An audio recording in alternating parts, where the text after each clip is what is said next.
हरे कृष्णा कृष्णाय वासुदेवाय हरिये परमात्मने प्रणतः क्लेशनाशाय गोविंदाय नमो नमः।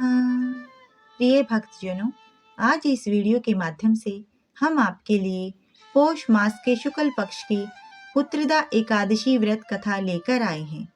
युधिष्ठिर बोले, श्री कृष्ण, आपने शुभ कारिणी सफला एकादशी का वर्णन किया। अब कृपा करके शुक्ल पक्ष की एकादशी का महत्व बतलाइए। उसका क्या नाम है, कौन सी विधि है तथा उसमें किस देवता का पूजन किया जाता है। भगवान श्री कृष्ण ने कहा, राजन, पौष के शुक्ल पक्ष की जो एकादशी है उसे बतलाता हूँ, सुनो। महाराज, संसार के हित की इच्छा से मैं इसका वर्णन करता हूँ। राजन, पूर्वोक्त विधि से ही यतन पूर्वक इसका व्रत करना चाहिए। इसका नाम पुत्रदा है। यह सब पापों को हरने वाली उत्तम तिथि है। समस्त कामनाओं तथा सिद्धियों के दाता भगवान नारायण इस तिथि के अधिदेवता है। चराचर प्राणियों सहित समस्त त्रिलोकी में इससे बढ़कर दूसरी कोई तिथि नहीं है। पूर्व काल की बात है। भद्रावतीपुरी में राजा सुकेतुमान राज्य करते थे। उनकी रानी का नाम चंपा था। राजा को बहुत समय तक कोई वंशधर पुत्र प्राप्त नहीं हुआ। इसीलिए दोनों पति पत्नी सदा चिंता और शोक में डूबे रहते थे। राजा के पितृ उनके दिए हुए जल को शोकोच्छ्वास से गर्म करके पीते थे। राजा के बाद और कोई ऐसा नहीं दिखाई देता जो हम लोगों का तर्पण करेगा। यह सोच सोचकर पितर दुखी रहते थे। एक दिन राजा घोड़े पर सवार हो गहन वन की ओर चले गए। पुरोहित आदि किसी को भी इस बात का पता नहीं था। मृग और पक्षियों से सेवित उस सघन वन में राजा भ्रमण करने लगे।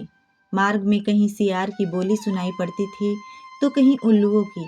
जहाँ तहाँ रीछ और मृग दृष्टिगोचर हो रहे थे। इस प्रकार घूम घूम कर राजा वन की शोभा देख रहे थे। इतने में दोपहर हो गई। राजा को भूख और प्यास सताने लगी। वे जल की खोज में इधर उधर दौड़ने लगे। किसी पुण्य के प्रभाव से उन्हें एक उत्तम सरोवर दिखाई दिया, जिसके समीप मुनियों के बहुत से आश्रम थे। शोभाशाली नरेश ने उन आश्रमों की ओर देखा।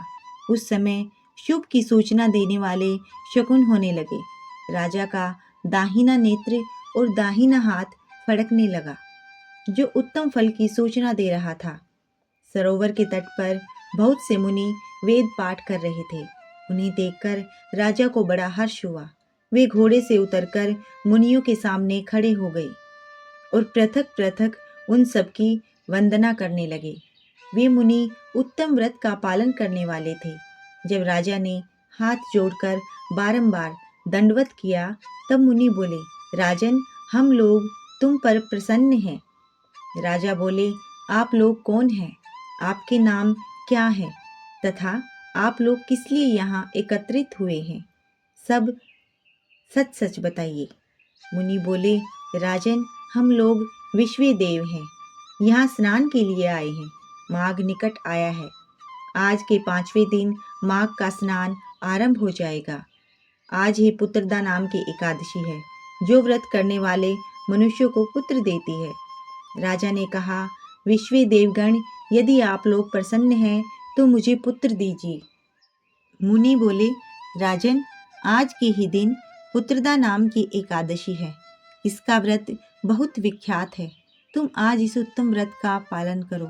महाराज, भगवान केशव के प्रसाद से तुम्हें अवश्य पुत्र प्राप्त होगा।